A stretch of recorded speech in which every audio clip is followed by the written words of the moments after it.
Would you guys be surprised to hear that I was written up at work and in like a professional job? Yes. You? Lawyer Ashley? Well, it wasn't lawyer Ashley. This was sales Ashley. Oh. So those in HR will listen, and even those in sales will listen and know that sales sometimes can get an undue amount of attention from HR. And I knew about that. Before I went to law school and before I was in HR, I worked for 2 years in corporate sales. The first year was cold calling, that time cold calling chief financial officers. And liberal arts Ashley becoming cold calling Ashley was a real turn of the skill set. And so in our job, this was early 2000s. And so we were really trying to get the attention of these executives. So like fax campaigns, phone numbers, how you use, the phone system and get through the assistants to get directly to your prospect. I'd come early, stay late. But one of the main things that I was working on a skill set for was email subject lines. And to this day, it's key to you want people to open your email. And so you want to get people's attention. So I'm a hard worker. I was trying to do the right thing. So I was at lunch with a friend and colleague. And so we were talking about great subject lines to get people's attention and, sharing some of these practices. And I came back from lunch and decided to send an email to my team, which was all of us about 23 years old, cold calling, and with lists, top 10 email subject lines to get your prospects' attention. Now we're going to CFOs, and this is a time of like Sarbanes-Oxley things. So those things will get their attention. But you know what gets their attention more? Forward pictures of your wife with another man. No, you didn't. Stop.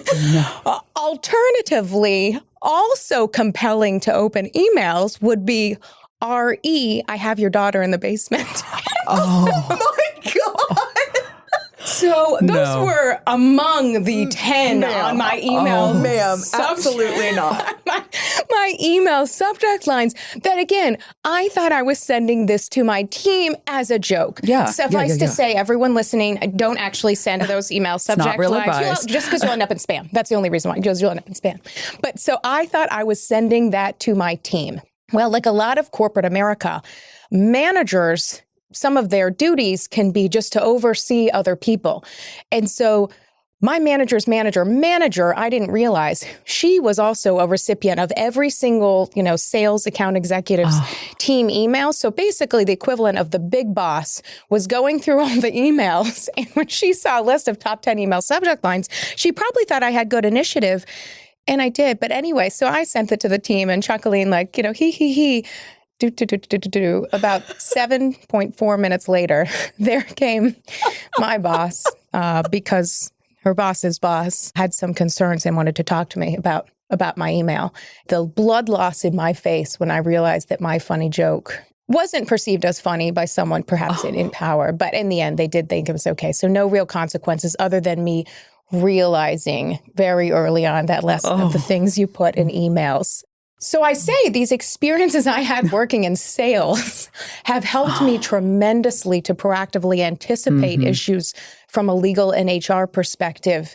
But, I would open that email. Yeah. I mean, I'm thinking about my future use of those. Termination meetings. Yeah. Well, that's what I said. For employee benefits enrollment, because those who have in the HR space, especially my benefits coordinators out there, you're nodding along, because how many emails have you sent and webinars have you helped just trying to help people understand their benefits options? No one is going to open your email that says details about open enrollment, but there's some subject lines that you can send that have a little bit more sauce. So be judicious. Be judicious. More so than I was at 20, 22, 23.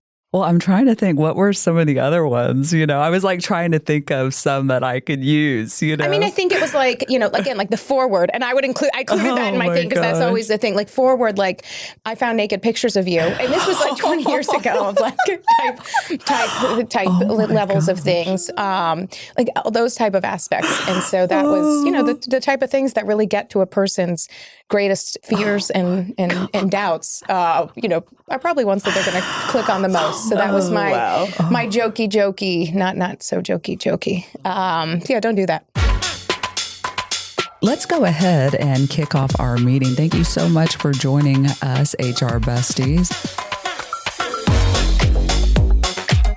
So agenda for today, we are going to start off with some cringe corporate speak, and I'm going to take that one. And then we are going to move into our hot topic of the meeting, which is all about return to office, right? So very controversial topic. And then, of course, because we do have a hard stop, we will do our questions and comments before we have to go to lunch. And so let me kick it off then with cringe corporate speak. The cringe corporate speak for today is open kimono. Mm-hmm. So if you want to be sexist and racist in 2 words, use that in the workplace. I have a physical reaction when I hear it in the workplace. It is something that I've heard my entire career. Oh. And I don't know if it's because I've been in manufacturing, heavy industrials, production, ops, like things. I don't know why, or I've just worked with a bunch of creepers. Shout out creepers. But that one just kind of, Okay, so for those that are thinking, what's that? You have had the pleasure of never hearing that in your career. Leigh, how do you tend to hear that in a sentence? It means real talk. Like, we got to be really open about something. Let's be transparent. I'm just going to lay all my cards out. I'm just going to put all the data on the table, right? So let's just get open kimono about this topic. You know what I mean? Or, hey, let's be open kimono. And it's just like permission to basically open up your shirt and get naked is what that is saying. An email subject line I should have had is, I'm about to open your kimono. People would, or do you open my kimono? That is an alternative that could work. But Jamie, thoughts? I thankfully have never heard that. Really? Yes. Oh my gosh. Yes, I've thankfully never heard that. I'm happy for you. I just knowing who I am, I probably would have called the person out, be like, no, Bob. No. Yeah, Bob would say that. Yeah, Bob would say that. Yeah, it is a Bob thing, right? Yeah. Definitely, you may want to bring it to that person's attention, but it's really cringy, like it is really cringy when you hear that in the workplace. Like you say, it's sexist, racist. And so the way I've heard it, I've also heard this in legal speak, like open kimono of like a deal potentially. Like if someone's talking about a business deal, we're going to our point of when we give you cringe corporate speak, we'll try to give you an alternative unless it's so bad that we're just going to say, just move off that entirely. But for a deal, what you're trying to say is, like you said, we're going to show all of our cards. Exactly. We're going to show all the information proactively. We will put it out there, so we're not going to waste anybody's time, and we're going to be respectful to the other people. It's a few more words than open kimono, but I tell you what, it's a lot safer. A lot safer and a lot less expensive than that EEOC charge that could be coming your way from my U.S. audience and globally. I hope that that's a phrase that is limited to the U.S. and that others would not say that, especially for some of our global colleagues. But it's just, I don't know how that got started, but not in a good way. I wish we did know the origins on that. I do hear a lot of like BD folks, sales, like to your point, I do. So, because it is very deal related, but that one is a cringe. Well, I'm looking it up. Okay, there you go. To provide live Googling. Yeah, live Googling. So NPR covered this about 10 years ago, which is helpful. Gosh. Thank you, NPR. So the expression originated in feudal Japanese times and referred to the practice of proving that no weapons were hidden within the folds of clothing. So to show you, hey, I'm not hiding anything. Here's my wiener. Okay. Oh my God. Well, that's true. What are they wearing underneath? That's what I'm saying. Like, I have no weapons, but here's my wiener. I love when you do a Google search and it's, the Google. People also ask, number one question, is it okay to say open the kimono? No. It's not. These words are dripping with misogyny and racism. I will agree with you, Google. Yep. But helpful to know, but it's another thing, like in the workplace, like you're not in feudal times. Yeah. And so you don't need to say that about your business deal or your conversation. Yeah. And if you felt the need to, you could just go into a meeting and say, I have no weapons. I have no weapons on me. Very reassuring statement. I come in peace. That doth protest too much. I hadn't even thought about that. Well, now I'm concerned.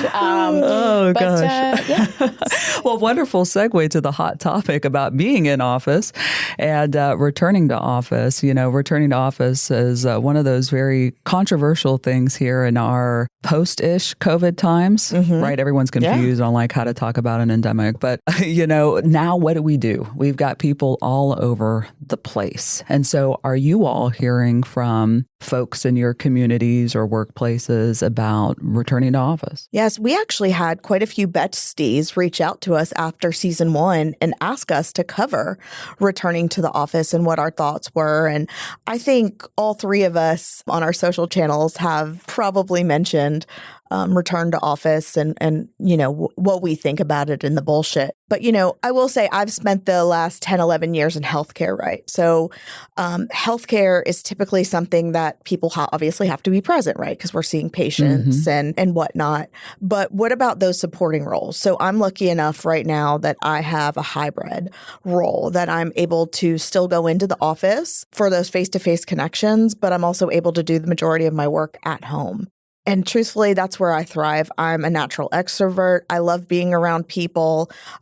People do be people in a lot, though. They keep me busy. People be people in. But I really do enjoy going into the office those 1 to 2 days a week. But I also love my work from home days. And work from home days, I'm chained to my computer a lot longer than being in the office. And I feel like I'm so much more productive actually at home than I am in the office, because in the office you get stopped, you're going to the bathroom, you're going to get lunch, and you get stopped by an employee who's like, hey, I had a question about my benefits, or hey, I never got my Vision ID card, or whatever it is, right?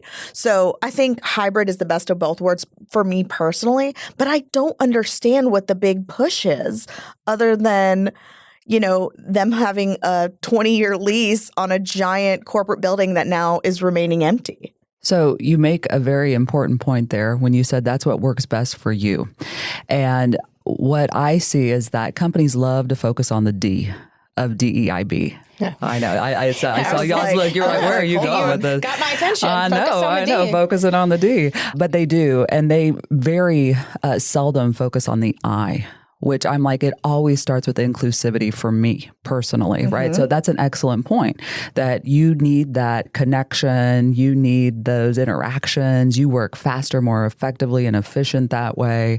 I am the opposite of Jamie in that sense. I love people and people be people, and I enjoy that, but I'm an introvert, right? And so it's a lot of acting. It's a lot of like physical and emotional effort for me to be around people that much without it's like a quiet place for me to go to and just let me re-energize real quick by myself. And so it's all about inclusivity for me. If your role allows for you to be able to work remotely, and you can, meaning like you can be productive, then why not? Right? To your final point there, well, what's the deal, right? Why not?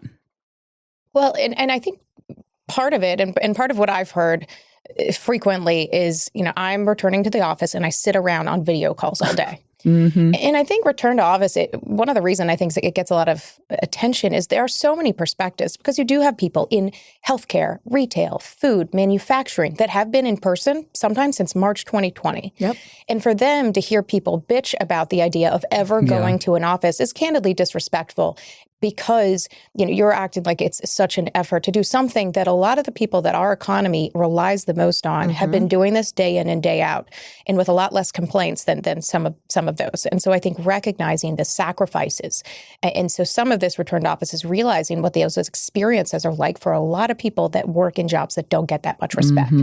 That being said, just because some people have to do jobs in person should not mean that everyone should, because it's all the same. Like, I do think having executives at companies or leaders at companies that have in person is showing up and showing that and working alongside those, I do think is a level of respect that's missing sometimes in the workplace. But thinking about the practical nature, if things can be done and you can support, because a lot of the ways we work and the expectations, it's this idea of like childcare for those that are parents is sometimes it's not easy to find after school programs that are affordable or realistic, or school shuts down because it's cold. In offices, we'll say, well, we need you to come to the office. Well, okay, well, Mary Poppins, unfortunately, is not sitting around the corner just waiting to come in through my window or chimney or whatever. It's the people's realities. And so sometimes it's thinking about what is that reality like? And if you just have people come just to be on video calls, well, that is going to be a quick ticket to send them out. And so I know, like Jamie had posted at this point a couple of weeks ago about videos, return to work. And it was a theme you've seen it a lot. And the theme was kind of jokey from a company talking about return to work. And then it said, this is not a negotiation. And my caution to that is it absolutely is a negotiation. It may not be a in-person negotiation, but what that negotiation looks like is if you put your feet in the sand and tell people exactly what it's going to be like without explaining a why that people can understand, then they are going to negotiate against you by giving you their resignation and going somewhere else. And so those actions have consequences. And so I think in person, there is some value to being in person. That doesn't always have to be the 2 days a week, 3 days a week, 5 days a week, those type of rigid levels, but having some occasional in-person interaction. We're giving people that opportunity to have a budget to go to a co-working space. Thinking about some of those options to be more flexible, I do think can be helpful, because if you just say it flat out without the why, you're going to lose people. Then make sure that those interactions are valuable and value. You know what I mean? To your point about, just coming in and everyone being on Zoom calls and nobody talking, and the office is set up where it's all segmented. There's no collective communal space. I mean, you need to decide what it is you're trying to accomplish culturally within your organization. And that's the piece that I see missing, is that people don't have that strategy or game plan behind who are we as an organization? What are our values? What is our culture? Right? So then at that point, they just look like they're dictators and doing command and control. And so that's what I see with a lot of leaders, where they may have people that report to them that could easily at least be in a hybrid or be fully remotely, and they deny that access to be able to work remotely. It's a control thing, in my opinion. It is the leader justifying their existence and their job, right? It's a job security action. That's what I've seen like multiple times happen, and especially when from top down, they say, oh yeah, you can do this. And their peers, their leader peers are doing it with their teams. And then you just have this one holdout. It's like, oh my gosh, what is going on? But I see that a lot, where it's really this kind of controlling, command control. I feel insecure as a leader. I don't want to have to manage remote people. I, right? How the leader talks. This is uncomfortable for me. And I think what's frustrating as well is a lot of the leaders that are demanding return to the office always base it on productivity. And I'm like, great, show me the numbers, show me how these employees are not productive at home as opposed to when they were in 2019 or show me the measurement, because I don't believe that. Do some employees that do work from home maybe not are the best discipline? Sure, maybe. But I would dare to say that the vast majority of work from home employees are doing their job. They're probably working longer because they don't have to sit in a commute with traffic and childcare. You add that childcare piece. And it actually reminded me, in 2020, I was actually working at a nonprofit healthcare clinic. And I was the only HR person, and schools abruptly shut down. But I had to be at work because we were open, and it was all C-suite had to be at work. Like that was what was happening. We did not have choices. So the juggling of trying to find care for my child, I was lucky that my little one had daycare still open, but just literally it was piecemeal. One grandma got him 2 days a week. The other grandma got him like she had to spend the night because she lives quite far. And I mean, it was just, to think that even if I just had one day that I could have worked from home in a week, that would have solved so much problems. But it was hell bent on everyone had to be in the building. But that also goes to show, think about the nurses and the doctors that didn't have that luxury. I didn't either. But you know what I mean? Like that didn't have that luxury. They had to be there. They were swabbing people in cars for COVID. And I think back to that. And then, you sit on Zoom's calls while you're in this office, and then you notice where the executive is, like from their vacation home in Italy or something. And I'm like, what? I think it is this level of respect. Again, thinking about a lot of the experiences of what it's like and return to office, I think just gives a small peek into that for a lot of people that really bear a lot of the burdens and expectations on our society. You will be there, but there's also not options of reasonable childcare, or your kids get out of school at 2. So hopefully they can mind themselves, but we're going to judge you for if they just sit on screen time. I mean, it opens up a lot of complex issues. But one of the things I think HR can do to help in these conversations is to bring this sense and this conduit between business goals.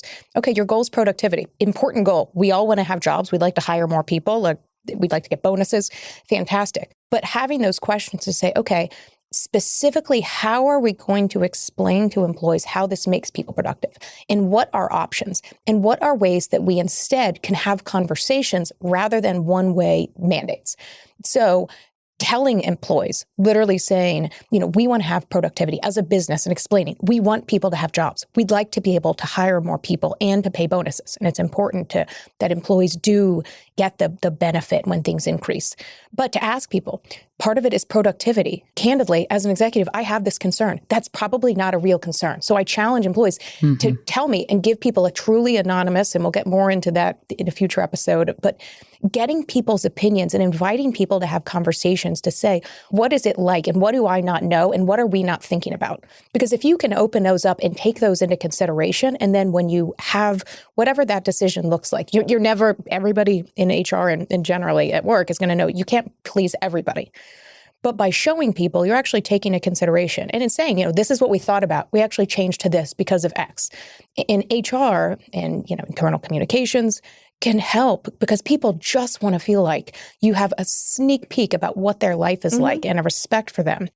And so if HR can help to facilitate those and whatever you come up with, and thinking about that, like, are you giving people equipment? And when you explain that, is it to say, like, we want this, to be productive? I mean, because the productivity, the people that are at home that are not productive are likewise in the office and arguably even less productive because they're pissed. And they're, they may be in their computer, but they're playing solitaire or, Roblox, whatever that game. But I think that's something HR can do is to think about how you can just simply say to leadership, I want to get ahead of it and practically, what are employees going to say, and how can we actually consider their opinions so that we're not having turnover and people to leave because they don't feel like we're listening to them. Another thing HR can do, and it's something that I love to do, is really connect that top level leadership to the people as much as possible. And what I mean by that is that I have had so many leaders that are just completely out of touch with their workforce. Some not even knowing what our starting rate is, right? I mean, they don't know how, quote, little in that particular job people are actually getting paid. And it's so important to make sure that you're advocating for the workforce in that way, because you will have your leadership teams make these sweeping decisions like no remote work, no this, no that, starting meetings at like 6 a.m. when people have kids, right? Because a lot of times, when we look at especially American businesses, that's what I'm going to speak to, the folks that are making those decisions, their kids are growing out of the house. They may have a spouse that works at home so that they can do that. I mean, you know what I'm saying? Right. So they're not, I'd say, the average worker, air quotes, and so they forget that, people have to do carpools, or people have children that still are in school or whatever. And so reminders of that can be so powerful and hopefully light bulb moments for your leaders. And I know that sounds trite, but just the look of shock I've had on executives' faces when I'm like, you realize people have kids, right? Well, you realize, Just having that, giving your employees the flexibility. Like, one thing I love to do is I love to take my boys to school every day. That means that I'm probably not going to get to work till 8:30, 9 o'clock. I put my commute on my calendar so people know, like, I can always take a phone call, but I'm not going to probably be I can even be on a meeting, but I'm going to be in the car and I'm going to be driving because I have a good hour drive to work when I do go in. So it's also just being flexible with people and working in healthcare, well, you might have appointments starting at 8, but remember, maybe we need to be flexible with our employees because of childcare or what have you. And just being flexible with their personal life. And this is a job. Yeah, having the conversations. What are we not thinking about? What are questions you have? But also telling like the managers that these employees report to in cascading or having these ripple effects. Because like I was at a holiday event in December during, of course, the schedule at like 12:45 to 1:05. Okay, great. So I'm going. I now have my own business, and so I can schedule calls around that. I will talk to people, and I will hear people say, "Oh, I feel so lucky to be able to come." It shouldn't be a matter of luck to be present. And it's not just a thing with kids. It is for people's self-care, people's mental health appointments, people's workout, people that just need a break from things and read a book over lunchtime. But this problem is that, as we've talked about, like assumptions, like you assume people know what they can do, or you assume that if people are taking time off, that shows that they're not committed. One thing that I think the ripple effect, if you're having people to come to return to the office, people are not coming back with the mindset that they were in February 2020. We've all thought about things. We've all thought about life a lot differently. And when I looked around and saw people there, and I heard someone say, well, my boss doesn't know I'm here. And I say, how fucked up that you have to, something that like matters, that is a moment that you're going to remember this more than, whatever conference call you're missing, is that people feel like they have to hide these aspects of it. And I get it. But if you think about that, whether in HR or management, how can we have people not feel like they have to hide things? Again, nobody has to disclose, I'm going to a mental health appointment. But if you have a leader that talks about these things and says, if they feel, to the extent they feel comfortable, I actually go to therapy I've gone 2:00 on Thursdays. I mean, eyes open, like the concept that people talk about this with complete lack of shame, but pride, that can make a difference and get people to take that care, that if you care about nothing else, your medical benefit premiums and things like that will be affected by letting people take this care about themselves, but just thinking about as a leader what you want to, the impact you want to have on people's lives and giving them that permission. Yeah, let's allow people to bring their whole selves to the workplace, right? Yeah. Open that kimono. I don't want, but let's have closed kimono.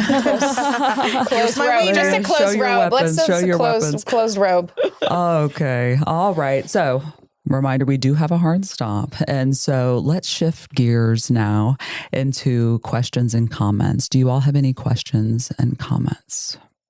I just have a comment. Sure. Let's hear it. I'm really that employee that is not necessarily a jack of all trades. I'm more of the junk drawer employee. Yeah, I call it junk drawer. I'm a junk drawer. Well, that lends to my comment, which is return to office. If you've ever gone and taken over like a cubicle or an office of someone and opened their drawer, it will destroy your faith in humanity. The food, I opened one and I was like cigarette butts, which had oh my God, this is not my home state of Kentucky in 1990, but like cigarette butts, ants aplenty, and like the stuff that you will find scabs. in your scabs. I did a TikTok actually semi-recently about this, and I asked Humorous Resources story, what is the craziest things? And like someone said an old breast implant. Oh my God, I thought you were going to say breast pump, and I was like, no, I get that. No, breast implant. Like just one, singular. How would you, what? Yeah. I hope they didn't touch it because I feel like someone may have used that for ill use. That's on whoever the manager or the leader is for that new person coming in. Like that, I pride myself on that. Like I'm going to make sure your shit's clean before you come. But you're like, hello, welcome. Here's an old breast implant. But the data shows people aren't moving into management. I mean, it should be on people that are leaving. The manager, right? They're going to double check. Yes, but let's be honest. Some people have to leave abruptly. That's a fair point. Fair point. People be people in. Yeah. People be people in the shit that people have in their office drawers. Like, ugh. I was shocked. Some of the things, like a lot of bras and underwear. Huh. And I'm like, just I get it. Like if like your employment has maybe a gym where you're going on a date after, but a little weird to keep it at work. But, I mean, in the drawer, like in a bag. Yeah. Like bag. I can, like I can understand like having a gym bag and like throwing it in there, but like and also leaving it for the next employee? I think people forget, Ugh. Or to your point, they had to abruptly leave Yeah. because they have a drawer full of panties. But They opened their kimono. Hey! see, it's cringy. It is cringy. when you hear Literally that. physically shuddering. All right, Leigh, what's your question or comment? Well, not a question, but a quick comment. And that is, do not take advice from someone you do not want to be. Oh, Short and sweet, right? Because I have a lot That's of profound. assholes give me advice, and I'm just like, you are wasting your breath Yeah. because I am barely listening. I don't want to emulate you. I never want to be you, but it's something toxic bosses love to do, right? They do. that is amazing. Don't try to emulate them either. Yeah. It's, they're trying to be that person. That is, I'm going to have to sit with that for I a know. little bit. I need to write that down. Yeah. Where's the girl on TikTok where she gets the notebook out, starts writing in the post office? Okay, The y'all post are looking office. at. Never mind. You know, I don't know. Yeah, Leigh doesn't Never mind. follow anyone. She doesn't No. she doesn't follow us, but it's all right. One I'm of these just days. on the That's socials. A I'm not in the socials. that's a you know? season I don't know. 17. Yeah. present. Maybe by season 17 she'll follow us. Thoughts and prayers. All right. Dear. Ashley, any question or comment? I already asked mine. My so comment. Jamie. My comment on I it. did mine too. I don't have anything. I'm not a woman of substance. Oh my gosh. Have I not been paying attention during this meeting? Is it like a real meeting now? is. Has it It turned is. into a real It's meeting? a real meeting. We're going to call on you, and you're going to panic and repeat the thing we just said 3 minutes before, and no, then for real. Yeah. I'm a drugstore employee. No. Oh yeah. And I was like, yeah, me too. 'Cause it's true. keep it real. Oh my God. It's like, this has turned into a real meeting now. It is. Because I like It's- blacked out at some point. It's a real. Me too. It's like a company happy hour meeting wrapped all in one. Exactly. I'm like, wow, it's come full circle now. Well, to that point, thank you so much for joining us on this episode of HR Besties.